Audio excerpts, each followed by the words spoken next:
नमस्कार, मैं कुसुम और आप देख रहे राजस्थान धड़का न्यूज़। सीताराम मंदिर में आज कथा भागवत पूर्ण आहुति कार्यक्रम 7 दिन की भागवत कथा सुनाई। इसके बाद आरती करके प्रसाद का वितरण किया गया। 5 कुंडों में हवन किया गया। इसके बाद पंगत प्रसादी का कार्यक्रम हुआ। ब्यूरो रिपोर्ट सियाराम बैरागी।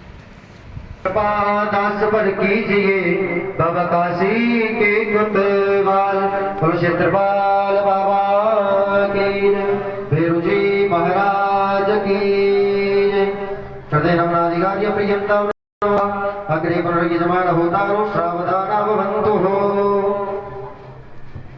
ओम वास्तवस्वदे प्रदयानि स्वन्भावेशो अनिमिमो भवानः यत्त्वेवः प्रतिषण्णो जुगश्वषण्णो भवति पदे सञ्चतुत्पदे वास्तुपुरुषाय स्वाहा ओम शिखरे स्वाहा परशण्याय स्वाहा जयन्ताय स्वाहा पुरुषायुधाय स्वाहा ओम शर्वाय स्वाहा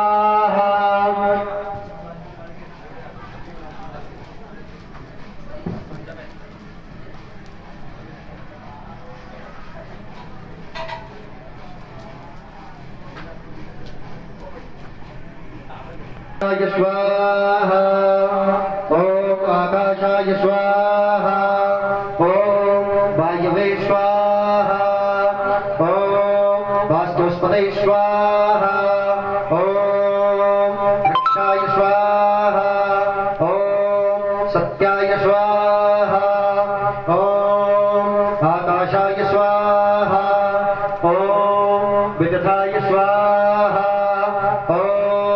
यमाय स्वाहा ओम गंधर्वाय स्वाहा